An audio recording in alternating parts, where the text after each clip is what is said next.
Hi, I'm Clarissa, and if you clicked on this video, most likely, maybe you're like me, watching the Johnny Depp Amber Heard trial, and you see James Franco enter the picture with the whole elevator video, and you're wondering, whatever happened to James Franco? And then you go down the rabbit hole. Or maybe you didn't, but still, you're curious on him. So I went down that rabbit hole and found out what happened to James.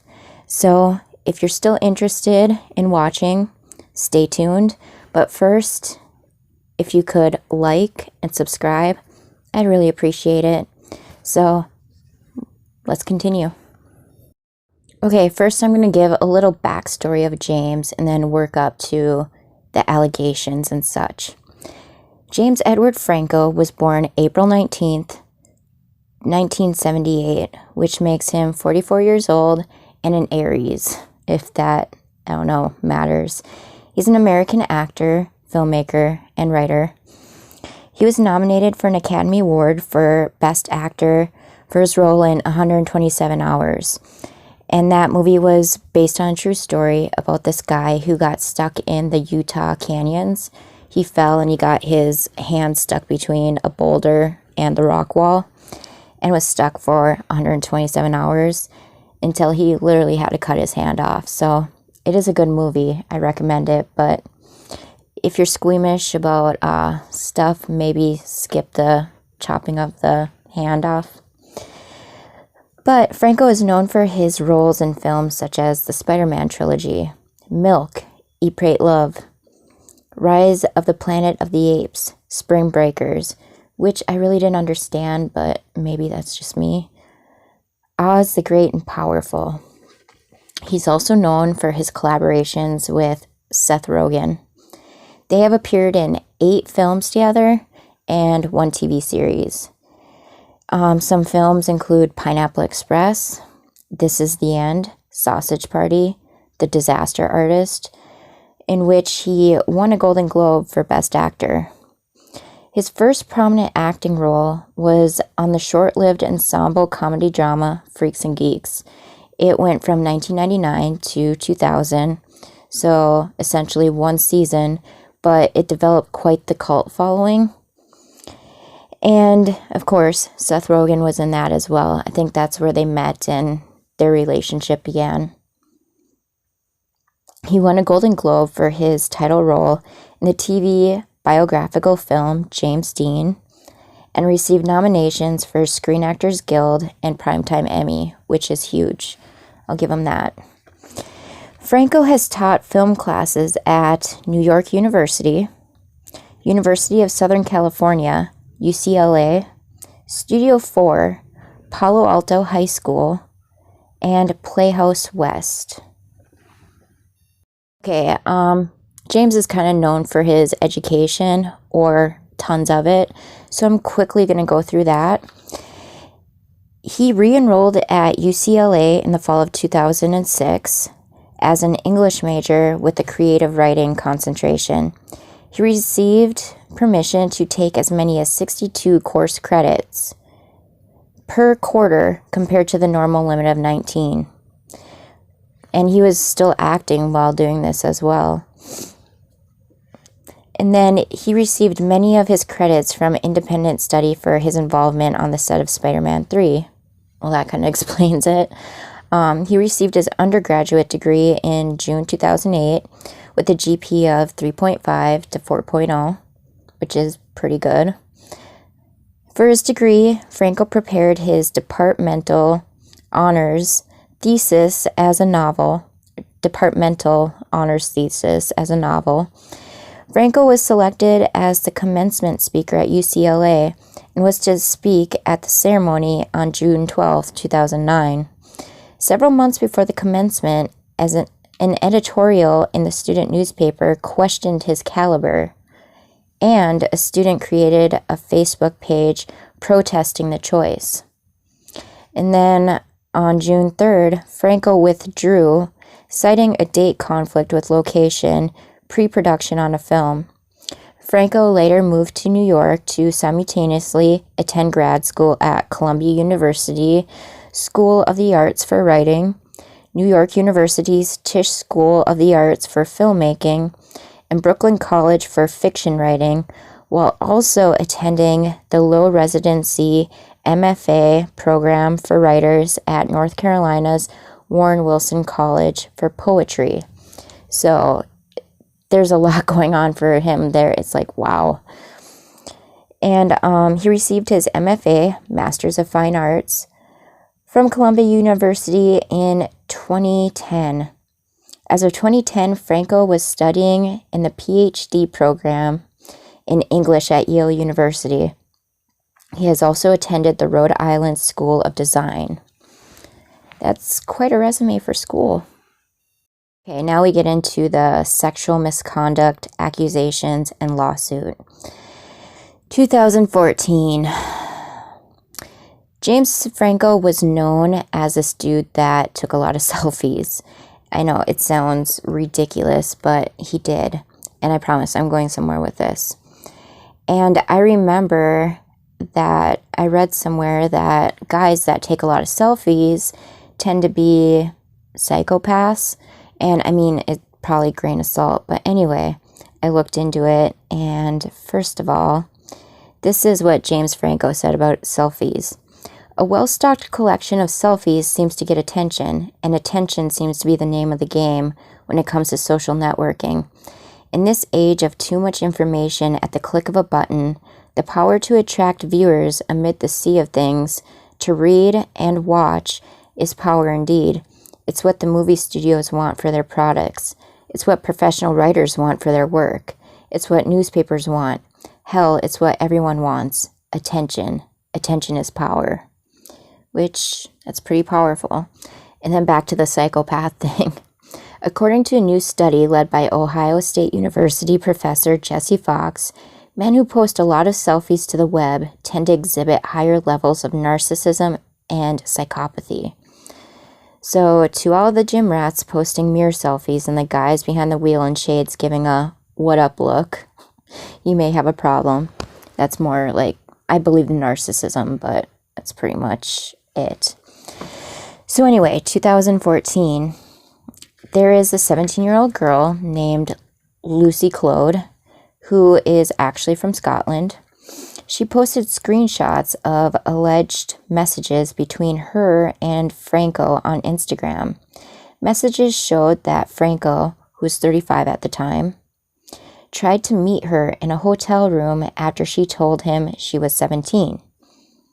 He sent multiple pictures of himself to prove his real identity. Franco admitted on Live with Kelly and Michael, this is before Live with Kelly and Ryan, that he had written the messages. Even though his actions were illegal, age of consent in New York is 17, he was the subject of media backlash due to the wide age gap. I don't think that's why he got backlash, James. I think it's because this is a 17-year-old child. She's a minor, and you're 35, so that's a big issue. You're over twice her age, so I think that's the problem. She's a minor.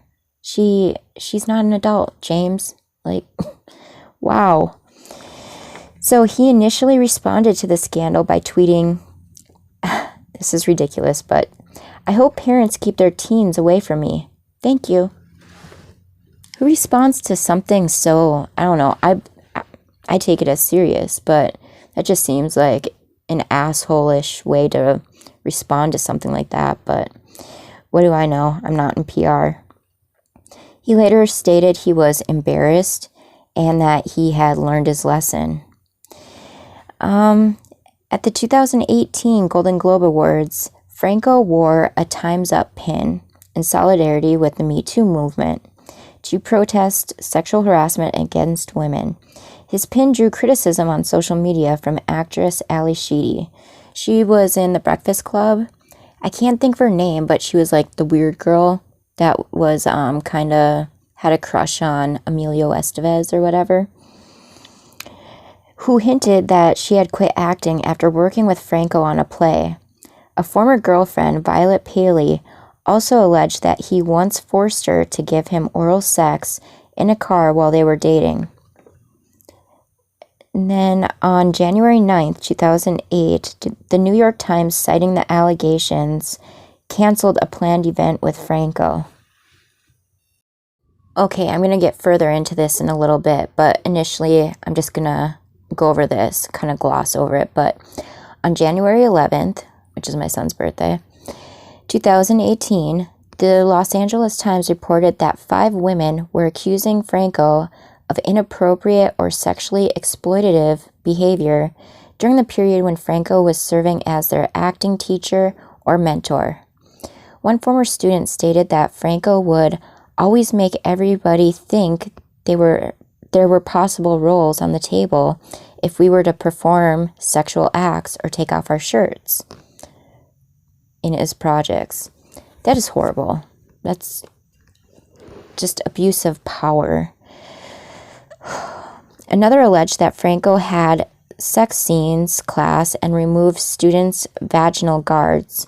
And I had to Google this because I had no clue what one was. So it's a genital guard is used when sex is being simulated in a film or on TV. For women, the genital guard looks similar to a plastic shoehorn. It's attached to the groin with a latex glue to protect the area during filming. Well, anyway, Franco, he removed a student's vaginal guard while simulating oral sex with them. It's like, what the hell? Franco's attorney, Michael Plonsker, disputed the women's allegations. And then in her 2018 memoir, Busy Phillips, who worked with James Franco on Freaks and Geeks, puts forth an account in which Franco screamed at her before violently shoving her to the ground while filming on the set of Freaks and Geeks. She said that it was a shot where she's supposed to playfully shove him, and I guess he grabbed her arms, screamed at her, and threw her down hard enough where she got the wind knocked out of her. And then the next day, I guess someone on set talked to him like, you should really apologize. So he went up to her and gave her a half-assed apology, which, whatever. Okay, on October 3rd, 2019, 2 former students of Franco's now closed film and acting school, Studio 4, filed a lawsuit against him and his partners. According to the New York Times, the complaint alleged that the program was a little more than a scheme to provide him and his male collaborators with a pool of young women or young female performers that they could take advantage of. The case claimed that pupils were subjected to sexually exploitative auditions and film shoots and had to sign away their rights to the recordings. The litigants sought unspecified monetary damages as well as the return or destruction of any questionable material. Franco has denied the plaintiff's claims through his attorney.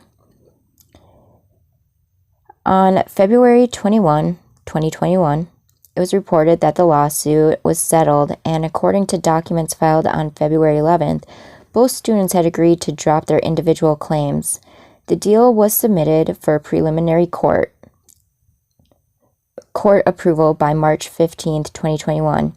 In June 2021, terms of the settlement were revealed, and it was disclosed that Franco, pending a judge's approval, would pay more than $2.2 million to resolve 2 different legal disputes.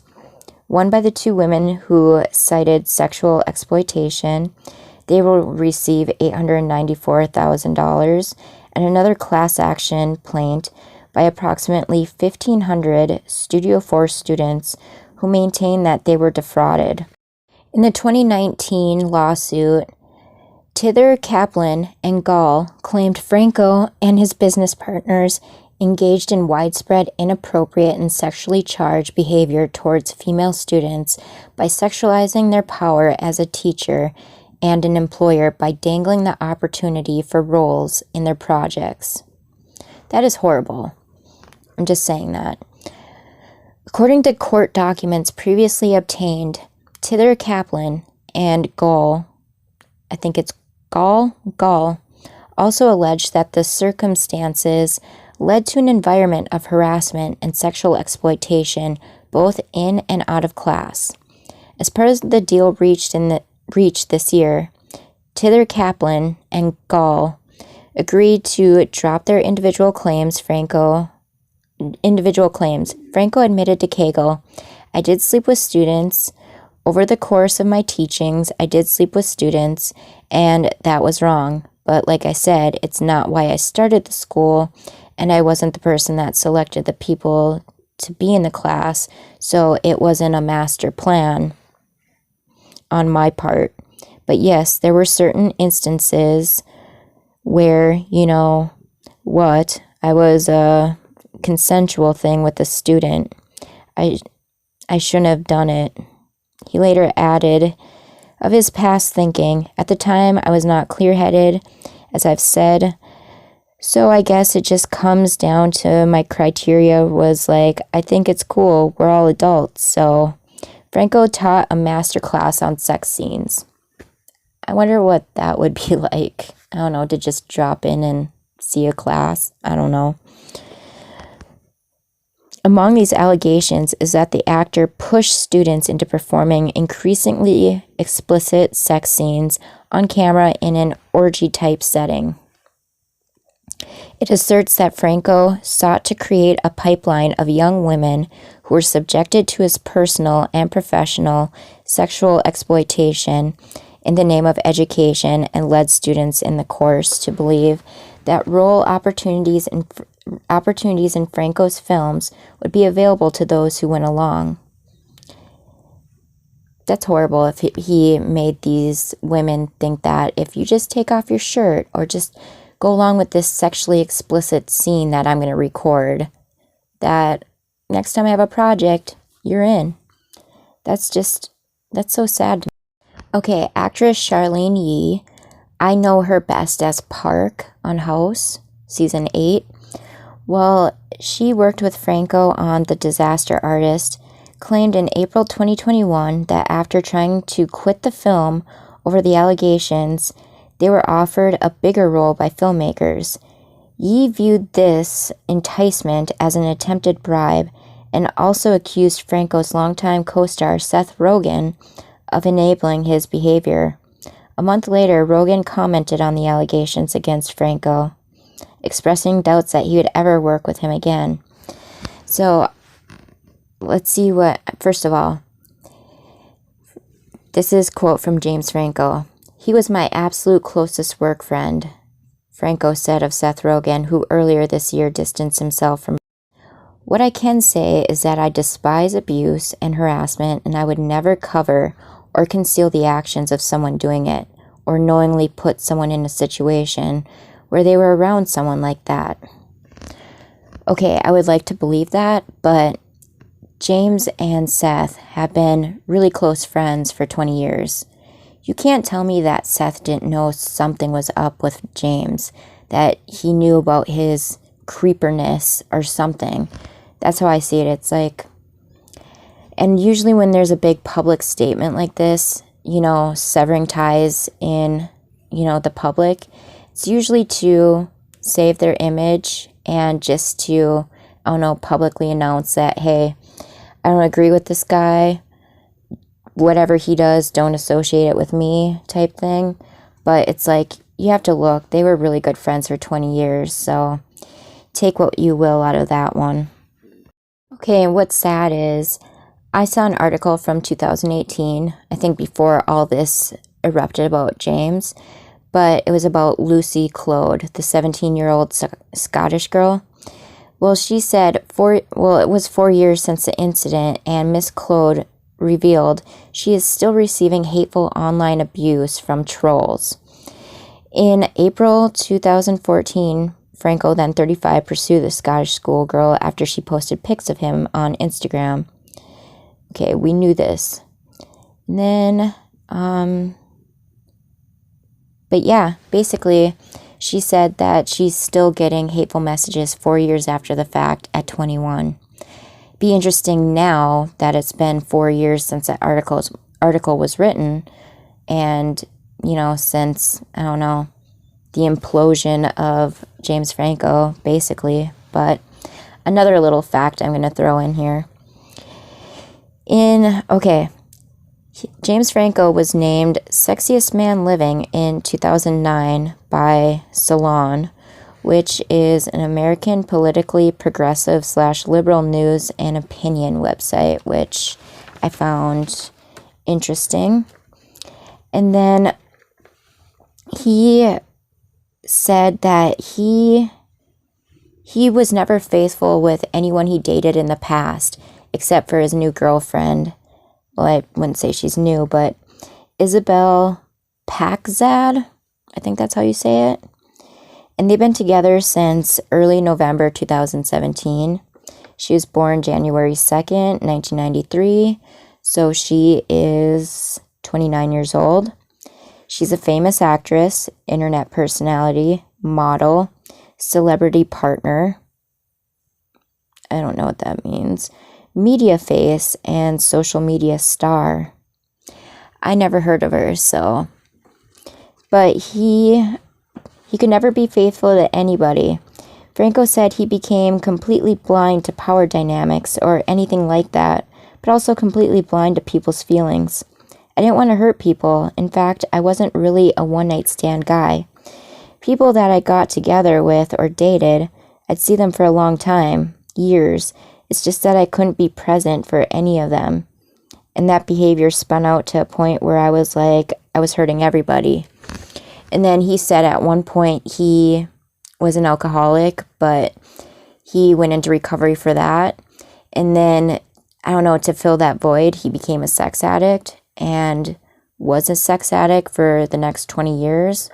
So that's what he said on the Jess Cagle podcast anyway. And that's like the newest interview they have of him. And that's of, I think, December 23rd, 2021. So this past December.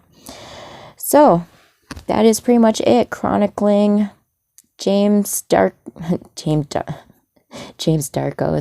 That would be a good one. James Franco's dark past, dark side. I don't know.